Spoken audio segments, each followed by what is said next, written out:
Welcome back to our ongoing examination of the Christian faith as presented through the Gospel of Matthew and his look at the life, ministry, death, and resurrection of Jesus of Nazareth.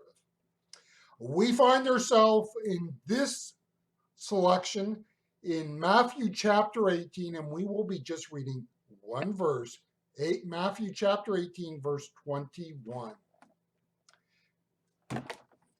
And I'm going to be reading out of the New International Version here. Then Peter came to Jesus and asked, Lord, how many times shall I forgive my brother when he sins against me? Up to 7 times? The most difficult part of the Christian faith is not believing in it. Yes, the idea of the resurrection from the dead or of a crucified prophet is not an easily accepted belief. The idea that an eternal and infinite God has, through the death of Jesus, reconciled himself to his creation is not an idea that is intellectually and rationally easily understood and grasped. We do not want to minimize the reality that there are things in the Christian faith that challenge our rational understandings of the world we live in. The great barrier to faith is not intellectual. Yes, there are people who reject the faith on intellectual grounds. The great barrier to belief is the link between belief and practice. In other words, the great barrier to the Christian faith is to see that what I believe must impact the way I live life. If we want a working definition of hypocrisy, we can put it this way. In the church, it is when belief is separated from practice.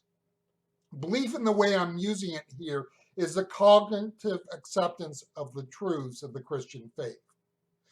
Or we can put it another way, is this: when we in the church make belief the only criteria by which we are deemed as being Christian, what we have done is made belief a cognitive term.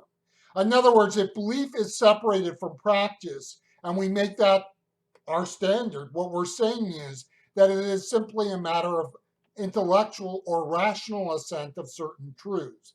You see, Christian faith is when belief is wedded to practice. You see, I believe Jesus rose from the dead, or I believe that his death provides the atonement I needed for my sins, are just two examples of truths that Christians believe. Practice is where we take the great truths of the faith, such as this, and make application to our lives, and in particular, our daily living out of our faith. You would see it as possible to claim that I accept the beliefs of the Christian faith and not have it impact my daily life. You see, that is hypocrisy. If I believe I needed to have my sins forgiven, then how can I live my life without forgiving others? I gave my heart and life to Jesus at the age of 17. My family stopped going to church more or less after I started public school. And the one qualifier here is I went to live with my mom at this time. You see, this was the time my mom's marriage fell apart. My dad was a lifelong attender of church. It can be questioned as to how much it ever really impacted him beyond the cultural level. And what I'm saying is that church did not become a part of who and what I was growing up. We basically stopped going when I was entered into public school. So understand what I will say in light of the fact that when I became a Christian, I did not have a full grasp of what it meant to accept Jesus.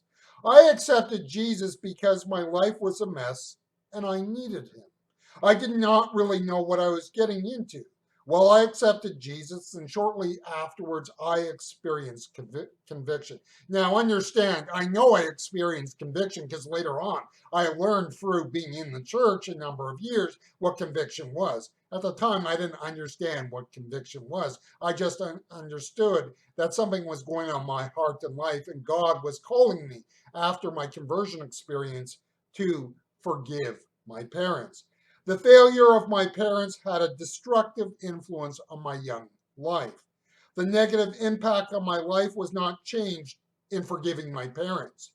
It was an important step in a lifelong journey of experiencing God's healing in my life. Now look at our verse here.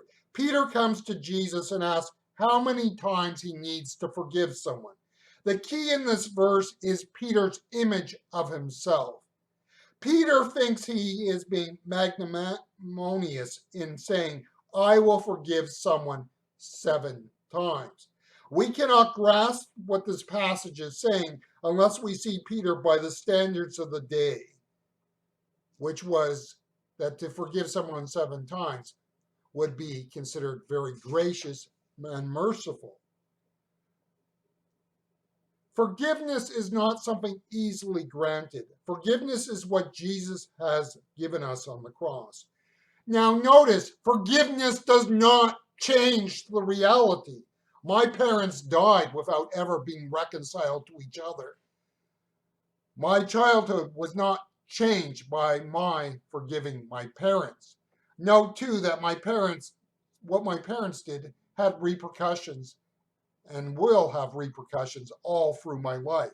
Forgiveness in that sense is not one and done. Forgiveness is an attitude, a spirit of grace that says, though you have deeply, maybe even savagely wounded me, I will forgive you today, tomorrow, and in the future. We who call Christ Lord can do no less for what he has done for us. You see, this is where faith moves from being intellectual assent to being something of life and lifestyle and living out that grace in our world.